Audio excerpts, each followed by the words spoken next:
All right, welcome back to another weekly Briecap. I'm Brie E Anderson, and this week we're going to talk about Bitmoji TV, the downfall of Jumpshot data. We're going to talk about LinkedIn and where it's going this year, and we're also going to hit on a new WordPress update that's coming out the 31st of March. And lastly, we're going to talk about Google's new chatbot that they've been working on called Meena. Then we're going to go outside digital and talk about the Superbowl.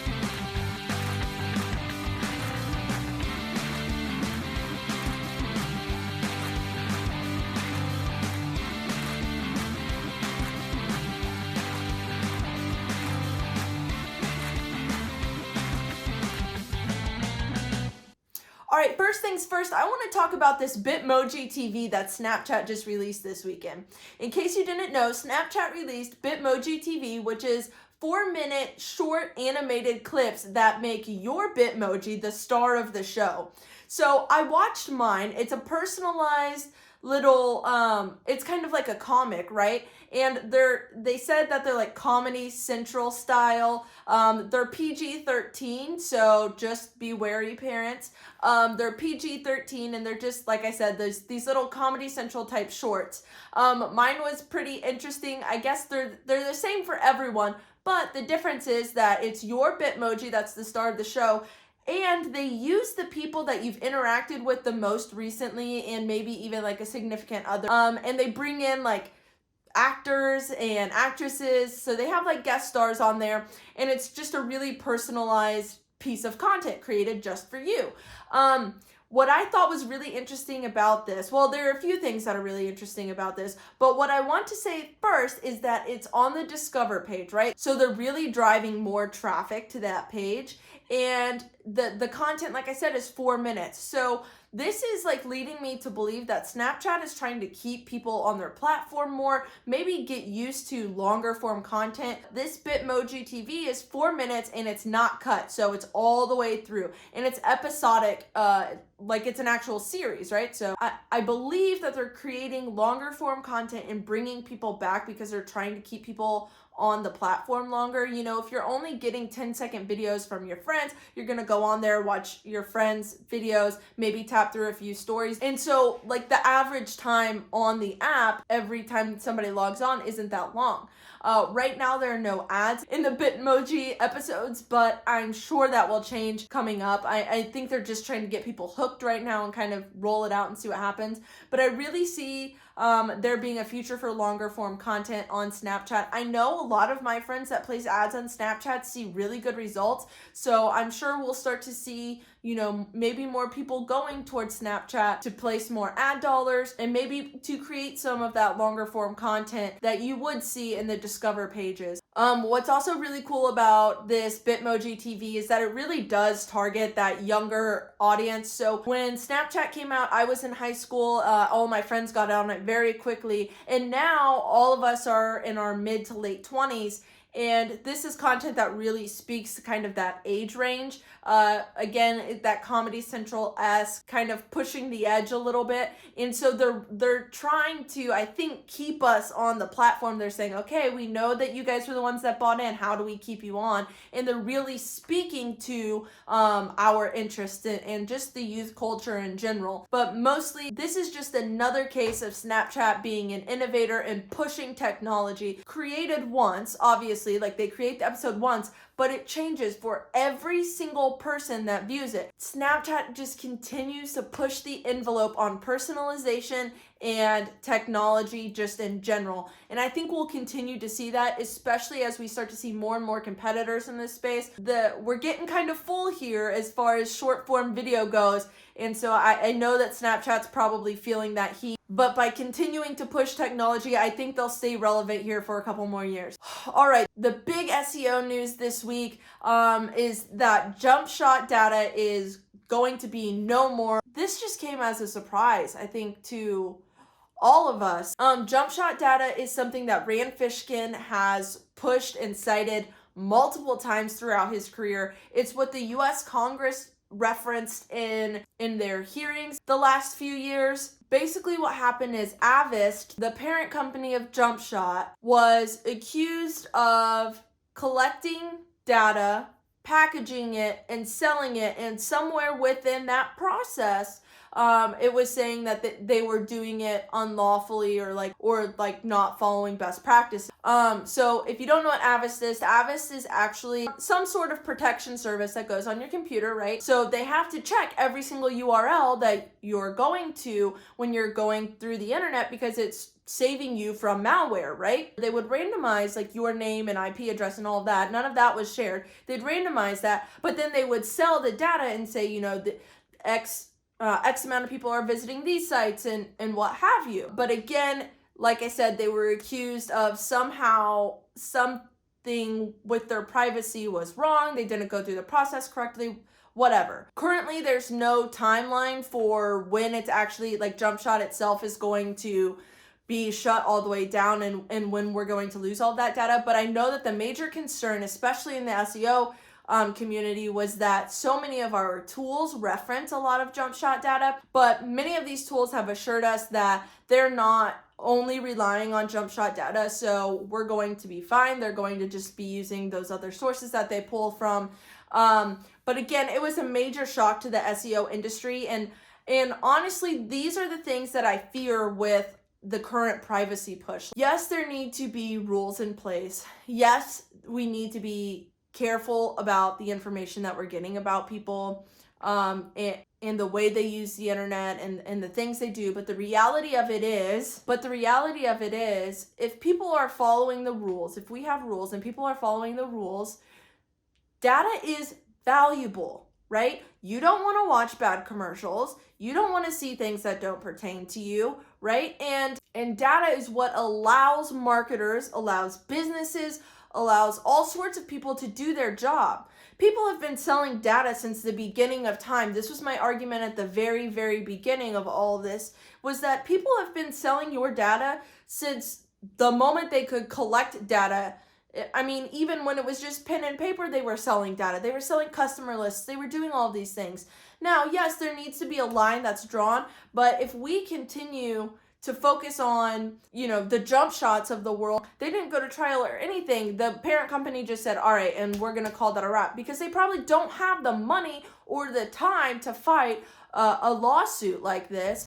That's just my personal opinion about the current privacy issues and where that's going and where we're going with that. I think a line needs to be drawn that, you know, yes, we need to be doing this ethically. Yes, we need to be keeping people's information secure, and maybe even randomized, but the data is still valuable. So anyways, the major concern in the SEO community was that we weren't going to have accurate data from a lot of our tools. But like I said, most of those tools have come out, you know, SEMrush, Ahrefs, all of those places. A lot of them have come out and they've put out documentation confirming the fact that their tools will still be A-OK, even though they're not going to have that data coming in from Jumpshot.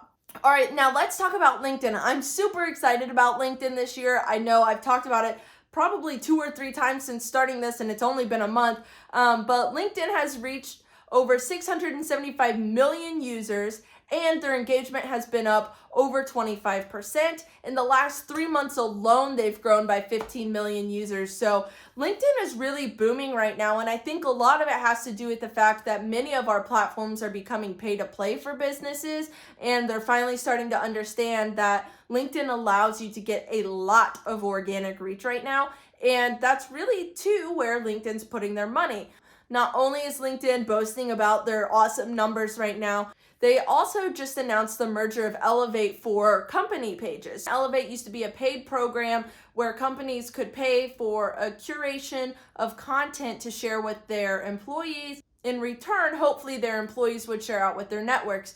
LinkedIn did all of these studies that basically showed that when a company posts, about 20 to 30% of its engagement comes from its own employees, but on average, an employee was only talking about or sharing their employer's content about 2% of the time, or something along those lines. Like always, you can find all of those stats and that information in the Flipboard link below. But anyways, LinkedIn did all of these studies, and they found that like I said, the employees were the ones engaging. So what Elevate is going to allow company pages to do by the end of this year, so it says that it'll be rolled completely out by December of 2020, but what it's going to allow company pages to do is better curate content that appeals to their employees and hopefully increase and boost their employee engagement and their employee advocacy. This will be good for hiring. This will be good just for recognition of the company, that branding aspect.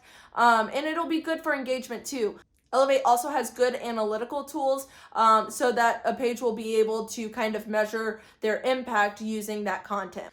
So just like every other time I've mentioned LinkedIn, this is the year. If you are not on LinkedIn, you need to get on LinkedIn. The organic reach is just mind-blowing. More and more people are going there, and the amount of people engaging are very, very high. And the more engagements you get, the more organic reach you get. I just tested a post and it had like 1,000 impressions, and that's just all organic. And a lot of those impressions come from outside of my network. So like I said, LinkedIn, this is the year. If you're not on LinkedIn, get on LinkedIn and give it a try. They've rolled out a lot of features, especially they've rolled out a lot of features this year already that are really beneficial for company pages. So go over there and get your LinkedIn on and poppin'. Okay, now let's talk about this WordPress update. So WordPress 5.4 will be rolled out on March 31st. And so far, the biggest change coming out with this update is the fact that all images in post content and post excerpts, in the comments, and in avatars are all going to be lazy loaded automatically. So what that means is when somebody pulls up a page, the page isn't going to load those images, use all of its power to try and load those images automatically. Instead, it's going to let all of the content load up, and then those images will start to roll in one by one. The reason they're doing this is because they know how much time that takes and how slow it makes a site.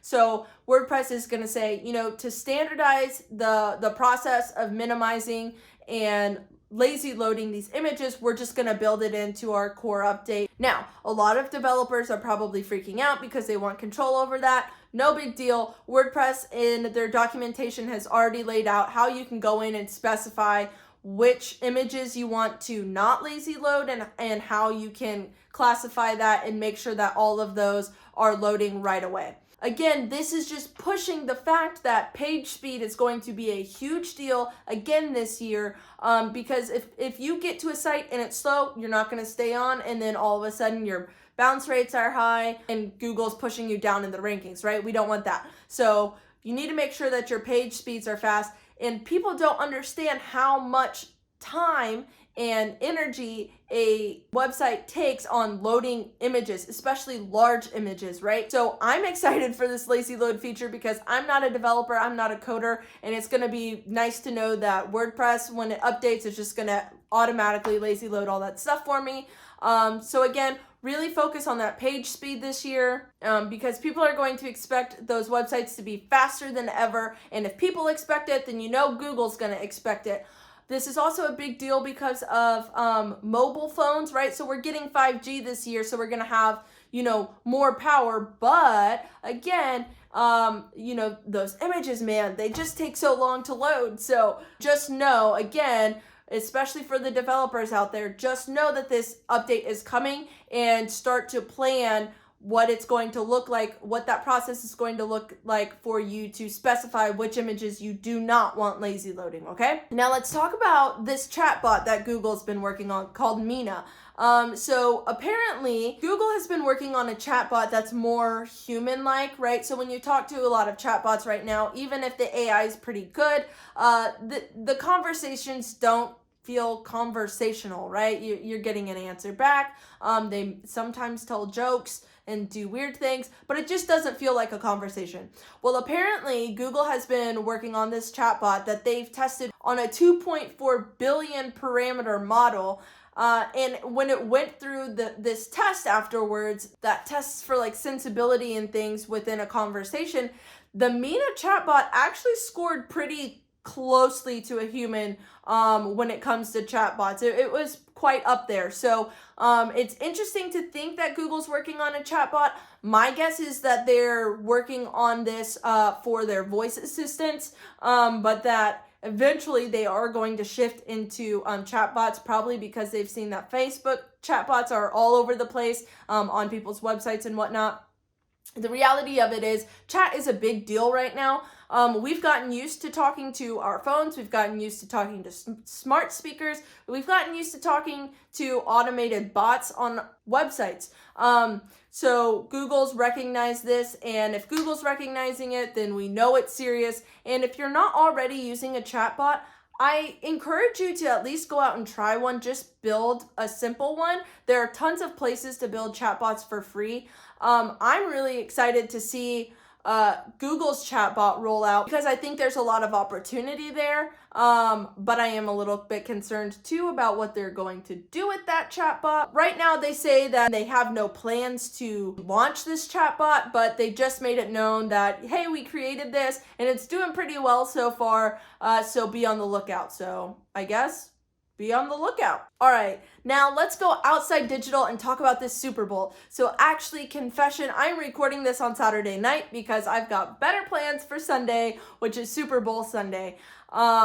Really cool thing that's happening at the Super Bowl this year. Twitter partnered with the NFL to actually print tweets on all of the confetti that's going to be blown off at the end of the game. And I think it's really cool kind of how they came up with this idea. So Patrick Mahomes, the quarterback for the Kansas City Chiefs that are playing on Sunday, tweeted a while ago, wouldn't it be cool to be the quarterback at the end of the Super Bowl saying, I'm going to Disneyland or Disney World?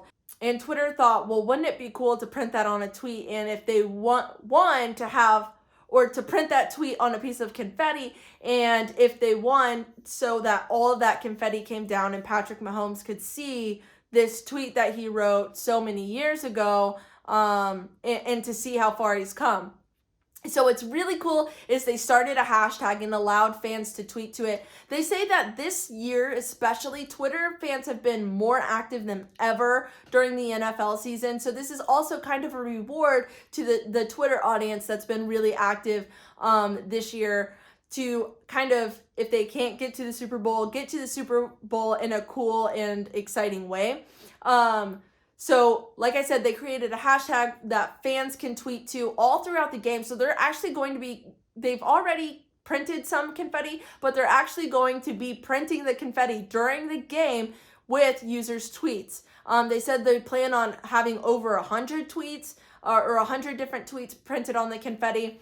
I think this is smart for a few reasons. Last week we talked about how I thought that Twitter is really trying to be a place for conversations, especially big events like sporting events, news events, and business events. And this is just another way for them to do that. But what's also really cool about it is that now all of these people at the Super Bowl are going to have content created for them, right? This little piece of paper that has a tweet on it that they can take a picture of and put on social media.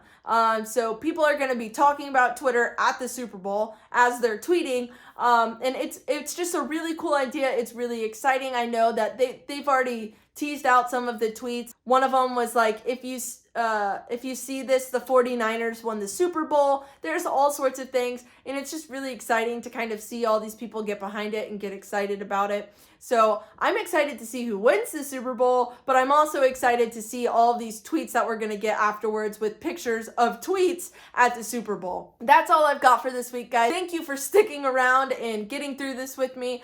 I really appreciate it. Whatever stuck out to you the most, whatever you're most excited about, please put it in the comments. I'm excited to talk to you guys about all of this stuff, and I absolutely love it. We're more than a month into the Briecap now, and I can't wait for next week, and I can't wait to see where we go this year. Thanks, guys. Have a good one.